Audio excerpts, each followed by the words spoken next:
Picture this. A man walks into a room full of people. He doesn't know anyone there. And within a split second, his eyes land on one person. Not the loudest one. Not necessarily the most conventionally attractive. Someone specific. Why her? What's actually happening in his brain in that instant? And is it really a choice? Or was something else already deciding for him before he even had the chance to think? Psychologists have studied this question for decades, and the answer turns out to be far more complicated, and at the same time, far simpler than it seems. Let's start with the assumption most people make, that choosing a partner is a rational process, a checklist, weighing pros and cons, a conscious decision. But research shows otherwise. Psychologist John Gottman, who spent decades studying relationships in his lab in Seattle, found that first impressions form within seconds, and those seconds set the tone for everything that follows. The brain doesn't wait for you to weigh the pros and cons. It reacts almost instantly, picking up on signals a person isn't even consciously aware of. One of the most well-known researchers on this topic is evolutionary psychologist David Buss. He ran a massive study surveying thousands of people across more than 37 cultures worldwide. And he found something remarkable. Despite cultural differences, there are traits men consistently value, regardless of country, religion, or economic system. This isn't a list of ideal looks pulled from a magazine cover. It's more like a set of signals that subconsciously get associated with health, energy, and the capacity for a lasting relationship. But it's worth pausing here to bust a myth. When people hear evolutionary psychology, they immediately picture something oversimplified, that men only care about youth and looks. In reality, Buss's research and the work of other scientists paint a much more complex picture. Yes, certain visual signals do play a role at the level of first impressions, but that's just the front door. What holds attention, and especially what turns into attachment, runs on entirely different rules. This is where psychologist Robert Zajonc's research comes in, and his famous mere exposure effect. He showed that the more often someone sees a person, the more likable that person seems to them, even if there was no particular impression at first. This explains why so many couples don't start with love at first sight, but with gradual closeness, coworkers, neighbors, friends, within the same social circle. The brain literally learns to perceive a familiar face as safe. And safety is one of the most powerful triggers of attraction that exists. And this brings us to something much deeper than appearance. Psychologist Aron, author of the famous 36 Questions That Lead to Love study, showed that emotional closeness can be deliberately accelerated through a specific structure of conversation, an exchange of increasingly personal details about oneself. But the main takeaway from his work isn't the 36 questions themselves, it's that they proved attachment isn't built on a static impression, but on a process, on how two brains gradually sync with one another. This leads us to another key concept, John Bowlby's attachment theory. Bowlby argued that adult romantic attachment is largely an extension of how a person formed a bond with their parents in childhood. A man who grew up in an environment where emotional support was consistent will often subconsciously look for a partner who gives him that same sense of predictability. And someone who grew up in chaotic conditions sometimes, paradoxically, gravitates toward familiar chaos, even if he consciously says he wants calm. Researcher Cindy Hazan, who extended Bowlby's ideas into the context of adult relationships, showed that our attachment style, anxious, avoidant, or secure, influences literally every stage of partner selection, from the first glance to the decision to stay long-term. Now, here's an interesting twist. Research by psychologist Byrne back in the 1960s revealed an effect that still holds up today. People aren't drawn to their opposites. They're drawn to similarity.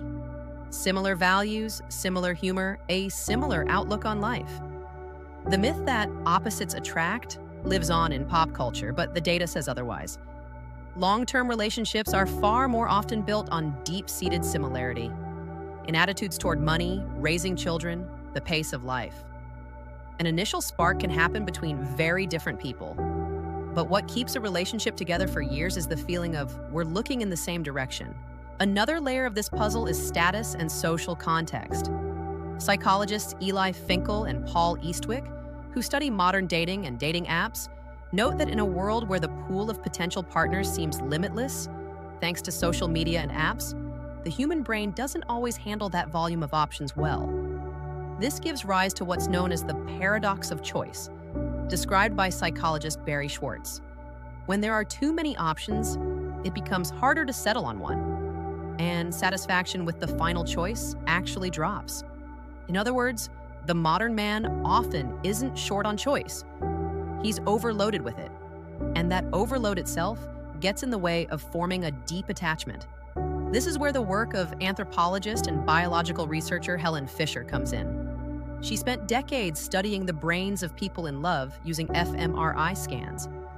Fisher showed that romantic infatuation activates the same brain regions involved in the dopamine-driven reward system, essentially the same mechanisms involved in the formation of addiction. This explains why, in the early stages of attraction, a person can seem obsessed with thoughts of the other. The brain is literally running in reward-seeking mode. But Fisher also separates this into 3 distinct systems: lust, romantic infatuation, and attachment. And it's the third system, the calmest, quietest one, that's responsible for long-term relationships built on oxytocin and vasopressin, rather than the adrenaline rush of the first few weeks. It's also worth pausing on Buss's own research into the role of resources and status. In his large-scale cross-cultural analysis, women on average placed somewhat more weight on a potential partner's financial stability than men did, which makes sense given the evolutionary history of raising offspring. But there's a less well-known continuation to this story. According to Buss's data, men just as consistently ranked kindness and understanding above every other quality, including looks. In other words, the popular image of a man who chooses with his eyes only contradicts the actual data. Across the vast majority of cultures, kindness, warmth, and the ability to offer support ranked first or second among priorities.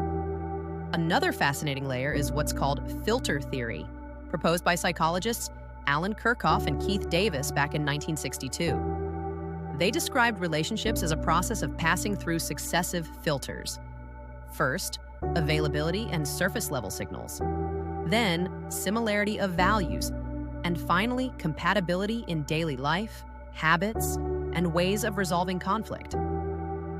Their research showed that couples who stay together long-term have usually made it through all 3 levels of filtering rather than getting stuck at the first one.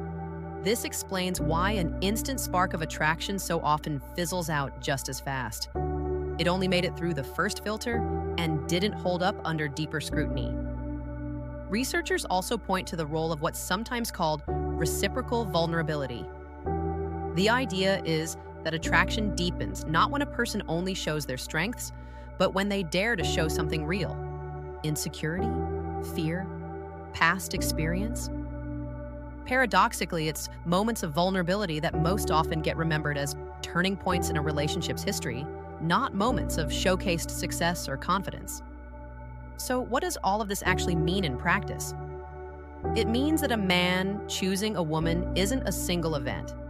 It's an entire cascade of processes happening on different levels at once. An instant subconscious reaction to the first signals, gradual familiarity, and the building of trust. A deep resonance of values, the influence of childhood attachment experiences, and finally, brain chemistry that either locks in that choice or, instead, pushes him to keep looking.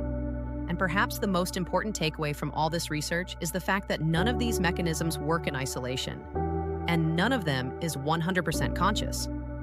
A person can rarely honestly explain why they chose this particular person. Not because they aren't trying to be honest, but because the vast majority of this process happens below the threshold of awareness. Understanding these mechanisms doesn't make love any less magical. If anything, it shows just how intricate and at the same time how logical the system is behind what feels like a spontaneous feeling. And maybe that's exactly why the question, why did he choose her, never has a simple answer.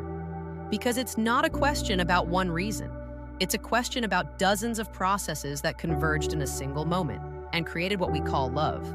Don't forget subscribe, like the video, and turn on notifications.